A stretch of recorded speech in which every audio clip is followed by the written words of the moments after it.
Today's Anxiety Slayer podcast is sponsored by BetterHelp. Are stress and anxiety interfering with your happiness? Have you been considering seeing a therapist, but you're not sure where to start?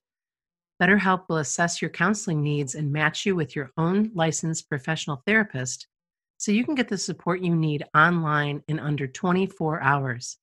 Anxiety Slayer listeners can get 10% off your first month at betterhelp.com/slayer.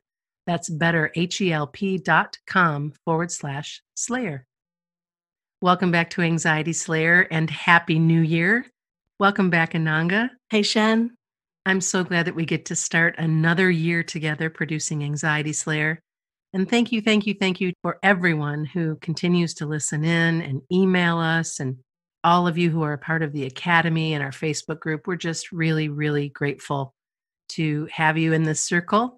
And we're going to kick off the new year today talking about an anxiety calming practice that you can use and how anxiety can hold the mind stuck in fear and what we can do about it. Towards the end of last year, we were talking a lot about the power of practice, power of proactivity in overcoming anxiety. And I think the challenges many of us have faced are really calling us to dig yet deeper in being grounded and present in our lives and really working with what we can in our own small world, in our own space, our individual space. What can we do to feel better? What can we do to feel more positive, more present in our life? So that's what we're going to be talking about today, the power of a daily practice, those little steps that we might think are small but carry us in the right direction. And sharing some teachings from Ayurveda on the nature of the mind and how the mind can be very sticky and really hold us stuck in fear, and how powerful action is in the face of that stuck anxiety. And you also have a really powerful story to share from one of your client interactions that I know has a smile on your face right now. And it does. I look forward to having you share that as well. And here's what we all know. We know that anxiety is a place where we feel stuck, where we feel overwhelmed, where sometimes we feel like there's nothing we can do about it because the mind gets caught up in the stickiness of inaction and often sees our suffering as a permanent state. But this is not true. This is anxiety clouding over our thinking and making us feel like, there's really nothing I can do to change this. But that's not what we need to do. What we need to do is take action. And let's dig into a couple of snags to watch out for. Well, the first one, and we hear this a lot, is that the mind can tell us that nothing works. The anxious mind can tell us that nobody understands, and this might work for you, but it won't work for me. But this is the mind. It's not the truth. And Ayurveda, the wisdom teachings behind Ayurveda, tell us that our mind can be our best friend or our worst enemy. And unfortunately, it tends to be our worst enemy. So we really have to pull it to heel. We have to negate the mind and tell it, no, I'm going to keep trying. We need a fighting spirit, but it needs to be positive and gentle, not that we're shoving ourselves forward and stressing ourselves, but that we're going to keep our hope up. So the mind can tell us nothing will work. And anxiety can really prompt us to isolate because we might feel like we're high maintenance, nobody understands, or very often the mind will turn in on itself. It kind of pretzels in and we think it's me. Mm-hmm. There's something wrong with me. And that's something I particularly enjoy, seeing that turn around when I'm working with people, this understanding that it's not you. There's nothing wrong with you. It's the nature of the mind. And we can learn more about the nature of the mind and more about how to shepherd it into a better place. And I'd like to bring up two things. One, as we were talking about how your mind tells you nothing works, don't always believe everything you think. I don't know who to give credit for that quote, but it's something that I think is so powerful. Don't always believe everything you think. It's so incredibly true. Also, the isolation piece. It's okay if you need to snuggle up and create a nest and make yourself comfortable and care for yourself. It's not okay if you never leave your bed. And I just wanted to clarify that because there are days when we just do need that extra rest and we just need that isolation and downtime. Hmm. But when it one day strings to the next, that's when we really, really need to understand that we have to get moving and that there are people who understand and there are podcasts to listen to and people to talk to and people that you can trust that can help lift you up if you let them, and that there's nothing wrong with you, that this is an impermanent place that you're experiencing. Yeah, awful, but not permanent. Right. Yeah. And this is where journaling and getting to understand ourselves more becomes a really supportive practice where we can ask, am I isolating or am I retreating because I need a well being day? Mhm. I need a rest day. Or am I withdrawing? And often the mind at a certain point will push us to withdraw. It will push us to isolate. It's part of this inertia that can come with a low mind and an anxious mind. Mhm. And we need to break the spell by speaking, even if we speak to a piece of paper with a pencil. Right. And this is something we've spoken about on previous episodes, but ideally to speak to another human being and just somebody that can hold space for you.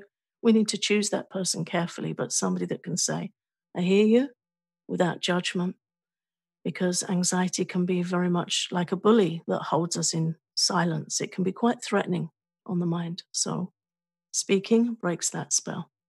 Taking action breaks that spell. Yeah. And I just want to thank you, Ananga, for being that person that I can go to no matter what, whether it's anxiety or anything else. You have been such a good friend and have helped me through so many trials in this life. And I'm grateful that most of our interactions are joyful and certainly around creating anxiety slayer. But man, what a great friend you are. And I appreciate you so much. Well, I feel exactly the same. Thank you for your kind words. I feel exactly the same. I think we both have that blessing in our relationship where we can speak and be heard. And on some of my most difficult days, I've spoken with you, and then you have this incredible way of listening where I feel you're right here, even though you're on the other side of the ocean, so many thousands of miles away. But I hear a certain tone come into your voice, and it's like, oh my God, it's like she's right here and so, so present. And then you'll say, can I reflect back to you? It's like, yes, please do. I don't know how many times I said that to you. Please, please do. And then comes the Shan wisdom after I feel really, really heard. And what a blessing. And I think it's nice for us to share that. Yes, there's an appreciation of each other as we come into this new year, but also that distance doesn't affect our hearts. It's important to share that. Yeah. That we may not have somebody, particularly at the moment, here in the UK, we've just gone into this new tier 4 degrees of lockdown of distancing and precautions against this virus. And all of a sudden last week, tier 4 was invented. We were in tier 3 one day. Now we're in tier 4 in the southeast of England where I live. So many people have not been able to see their loved ones over Right. Christmas. And that physical isolation is Physical isolation is hard. it's hard, but there are things that you can do and we're living proof of that. Yeah, that's the point I wanted to raise. Talk to somebody wherever you can, whenever you can. And as much as media can be draining, these facilities to speak with people all over the world are amazing and to have Mhm. those really deep connections. And I think there's something very wonderful about having a relationship with somebody where you just hear each other Yeah. attentively. And you just show up the way you are, show up Yeah, exactly the way you are. So if you're listening in right now and you have somebody like that, uh, let them know how you yeah, feel and how grateful you are and know how incredibly blessed you are to have somebody in your life that is available like that for you. And at this point, if you feel like you don't have those people, well, that's why we're here. We're going to support you the best way we know how. And what we know is that we have to learn how to ignore our mind a little bit better, not listen to what it has to say, but to take action, to know that anxiety is sticky and tricky and will get us thinking that it's with us for life, Hmm. but it's not. But it does take intervention, and sometimes massive intervention, but that's what we do. We have the tools and resources to create that intervention. And this is where opening to any of the daily practices that we share, any of the calming practices, meditations, tapping, courses, anything that we bring forward, just by starting to experiment, you will start to feel anxiety loosen its grip so that you can take back control of your life. Yeah. Ayurveda offers some amazing teachings on different qualities in the mind, which we haven't spoken about on the podcast before. And we're going to be sharing a lot more of these teachings in the new year with some new courses and new content on our Patreon page. One of those teachings is already up there on Patreon if you'd like to go listen. Ayurveda teaches that there are three qualities that affect the mind. One of them is a state of inertia, it's a darker state of mind that holds us in fear. And one of them is a more active, achieving state. And then the other one is a very clear, peaceful, positive state where we are happy and we are not experiencing fear or anxiety. So there are different ways that Ayurveda teaches that we can work with these levels in the mind. And we can find that even in the course of 24 hours, we can go between them. They're working on us all the time. They're in our food, they're in the air, they're in everything around us, in our choices, in our conversation, the words we choose. These qualities are with us, within us, and around us in everything we do. And Ayurveda offers beautiful lifestyle support that calms anxiety via the body using nutrition, breathing, understanding of the adjustments that support our individual nature. And through Ayurveda, we can understand these qualities in the mind. We can look at how they're interacting with our own individual mind and body type. And you get this real map of, okay, I'm here. And sometimes we get the map and look at, I'm here, and it's like, okay, that's a little bit of a shake up. And other times it's like, okay, I'm here, I know where I am, and I know where I want to go. So we get this information that shows us via our lifestyle, our choices, our environment, our nutrition. And it's like you get a map of how you can chart your course into calmer, sunnier waters. And Ayurveda gives an amazing amount of proactivity in our options for doing that. And it, to the degree that we can influence our mind and the experience of our mind. For me, it's been a very liberating teaching and lifestyle adjustment to learn these ways that the mind can have us stuck. Sometimes anxiety can feel like we're almost haunted by our own mind. It can really have us in its grip. Hmm. And Ayurveda teaches why and how that happens and how we can change it up.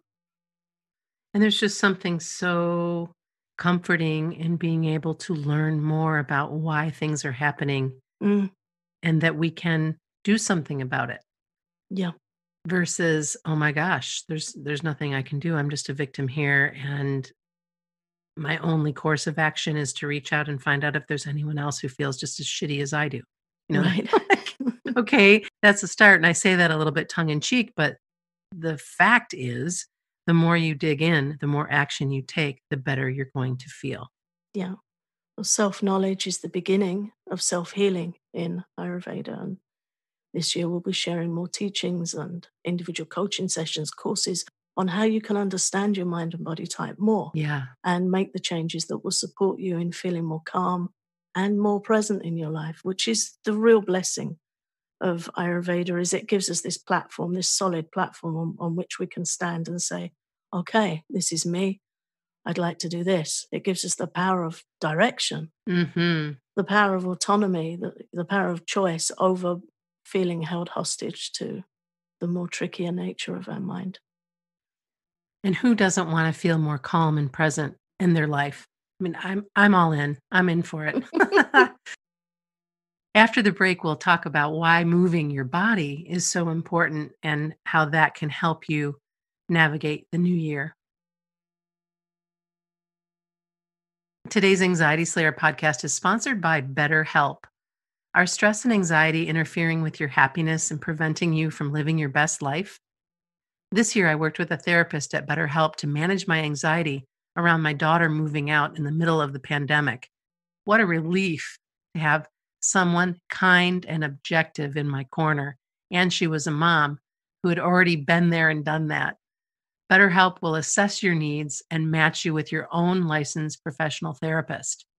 BetterHelp is not a crisis line. It's not self-help. It's professional counseling done securely online, and their service is available for clients all around the world.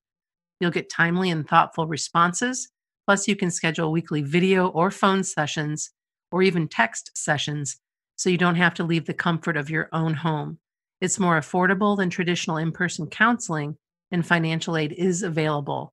And there is a special offer for Anxiety Slayer listeners. You can get 10% off your first month at betterhelp.com/slayer. That's betterhelp.com/slayer. Before the break, we were talking about the 3 qualities that affect the mind and Ayurveda, and why it's so incredibly important to learn more about Ayurveda to help you navigate the roadmap of your life beyond feeling anxious. And we were going to jump right into why moving your body is so important. Yeah, the simplest thing and the hardest thing. Hmm. Moving breaks the spell of that lower inertia energy, that lower fear based quality that gets stuck in our mind.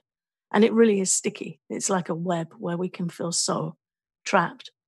And that energy that holds us in inertia makes it difficult. We've all experienced this, those days where we feel it's difficult to get out of bed, or Hmm. hard work to take a shower, or hard work to put your shoes on and get out the door and walk. That's the energy of inertia. That's the lower energy of the mind. And moving is the counteraction that switches us up into the next energy up, the energy of action and achieving, accomplishing, Hmm. that energy of moving and doing. So that's why it's so important.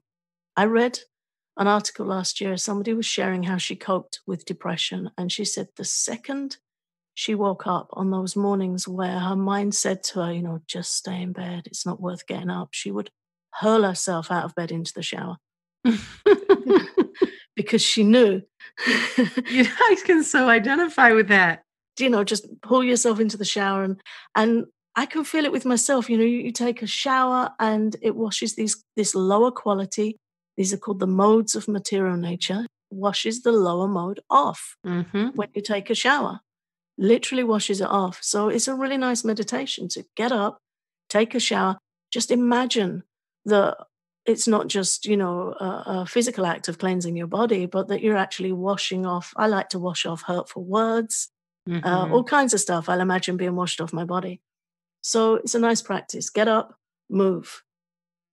To seize that moment, like the woman that you read about, to seize it without giving it any more thought than just, like you said, hurling yourself Yeah. out of bed, because in that moment, you have changed everything. Yeah, don't give it a chance. And the mind will tell us, I'm stuck, I'm stuck, I'm stuck. So just peel something off the mattress or the chair. A Yeah. hand, a finger, a shoulder, just peel something off and move it. Even if you're still lying down, just wiggle your leg, move something, and the Yeah. rest will follow. It's really can be like a spell. And movement breaks that spell. It gets us out of inertia into action. And if anxiety is really bad, I really recommend getting up and starting tapping on the collarbone point in the EFT tapping sequence. You can find the diagram of that at anxietyslayer.com/EFT. Just tapping on that collarbone point. And you can say stuck with anxiety or stuck anxiety or however you're feeling. Just say how you're feeling, tap on that point and move. Just march, move up and down. Yeah. And winter time means we need to walk more than ever. We need to Yeah. move. We need the light. We need fresh air. Anything that we can do to keep our spirits up. And if you just allow yourself to get outside, to put on your boots and coat and get out the door and breathe for 5 minutes, even if that's all you do, it's better than not doing that. And it feels better. And the steps that you take, that you add to it.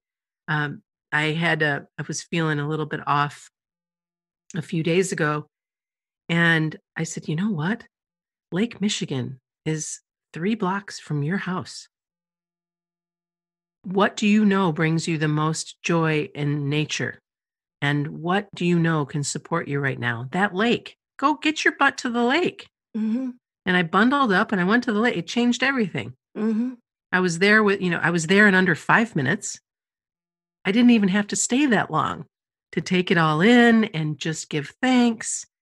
And anyway, just do it. The power of practice is incredible. And that really is the key. Practice, move, walk, stretch, whether it's yoga, tai chi, mindful walking, to just every day commit to moving your body and coming out of that stuck state. And then look at other things that you might be drawn to that can help you. Don't let the mind say, I'm not attracted to that. Sometimes we get letters from people saying, EFT has completely transformed my experience of anxiety. I've stopped panic attacks. I've overcome this. I've overcome that. And then we get other communications where people say, no, it's not for me. It doesn't work for me. Yeah. I've yet to sit with somebody, and I've sat with hundreds of people where EFT doesn't work. What tends not to work is that we don't give it enough of a chance. I've yet to see it. Tell us a story about your I know you're just dying to tell it, so tell it. I have a wonderful client who is so brave, proactive, willing to give anything a go. It's been an absolute joy to work with. He had an incredibly strong fear, which I won't discuss, of course, the details of here, but it was a very, very strong fear that would manifest extremely physically. And we had some really good conversations and used different tapping practices to start dialing that fear down. And then we made a custom tapping session to really specifically deal with this particular fear. And what I love about this client is he took it and he followed it and he did it. He did this tapping session about 5 or 6 times a day. We recorded it together and went through it together, and then he took it away and did the work. So for me, that's the story. He did the work. Mm-hmm. And there was a test. There was an end goal in mind of something which he needed to get through for himself. And he did it.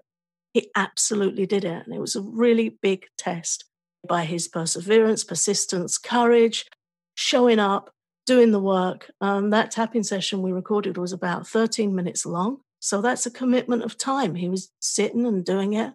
Mm-hmm. And he got his results because he did the work. He broke through the inertia. And yeah, it's just one of my favorite. And there have been many others. I met with one lady a while ago and she just printed out our free course. She was holding up this sheet and I could see our logo, our butterfly on the top of the sheet. And I'm like, what's she holding up on the camera, this sheet? And she printed out our worksheet from our free course and she like ticked it off and highlighted it. And she was doing this and that. And I said, you're going to be just fine. Yeah. Because you're taking action. Yeah. And that is what this year for us is going to be about is really continuing to invite you all to take more action, to dig in deeper. And we're going to be here to walk right beside you as you do. But this is how things change. These little steps that will lead you to peace, the small steps and actions. We know that anxiety is a big issue, but we also know it's best handled with little steps. Keep your mind on what you can do rather than letting thoughts of uncertainty oppress you. Start taking action today. You can slay your anxiety one step each day, one day at a time, and we're here to help you do it. Absolutely. Yeah. Please send us your questions, your challenges. Let's do this together. We need support more than ever now after the year we've left behind.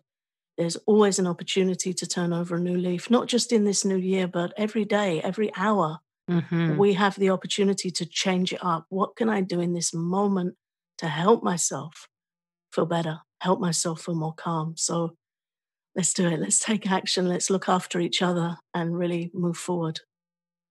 We recommend our popular online course, Small Steps to Big Change, which is also available on our VIP tier at Patreon. along with 70 more guided relaxations, tapping sessions, and classes to help you slay your anxiety. You can learn more at patreon.com/anxiety slayer, or you can visit anxietyslayer.teachable.com and take a look at all of our online courses, whichever works for you. We'll see you next week.